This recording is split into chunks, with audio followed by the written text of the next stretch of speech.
This is dragging the Department of Justice into Trump's swamp.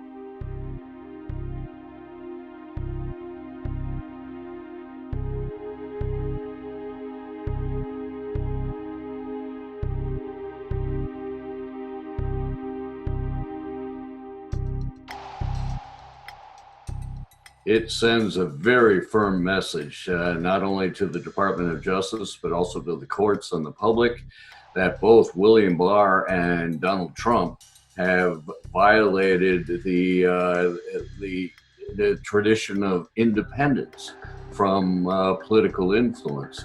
These four career attorneys did not just come up with their sentencing scheme on their own. The normal procedure when it comes to dealing with any famous publicized political trial is that the career attorneys who are prosecuting the case will go up the chain and have discussions with others higher up in the Department of Justice and make sure there's some agreement on what should happen.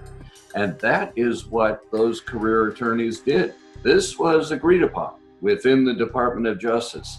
They offered on one day, and then Donald Trump tweets that the Department of Justice should back down and come out with a lighter sentence.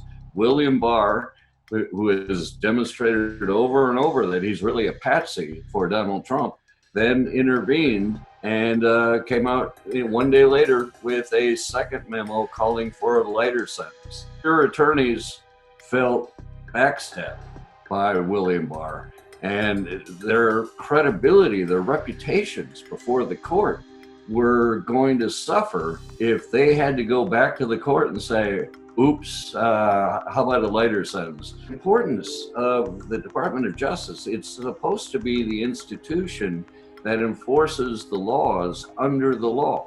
It's not supposed to be President Trump's lapdog and personal police force.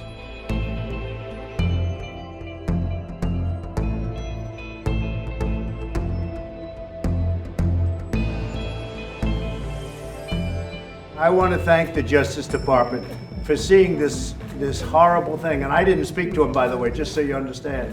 They saw the horribleness of a 9-year sentence for doing nothing. They ought to go back to school and learn, because I'll tell you, with the way they treated people, nobody should be treated like that. It is absolutely fundamental to, this seems so obvious, but to American democracy, that our criminal justice system remain apolitical. And that's because you don't want people in power either prosecuting their enemies or giving favorable treatment to their friends. And that's a sign of corruption. The first ones of those to go in the Trump administration was this idea that presidents don't really comment on individual cases, especially if those individual cases involve investigations into them or their administration. So it's like, just from the outset, when he was campaigning to the cheers of lock her up and even encouraged those cheers in some of his rallies, that was a departure.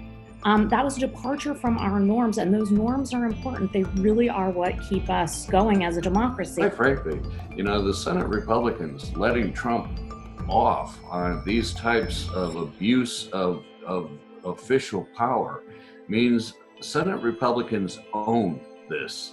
They own the abuse of what Donald Trump has done, is doing today, and is going to do tomorrow. They own this. They have let the president believe that he is above the law and he can do whatever he wants. And this is just another example of that. Senate Republicans own this.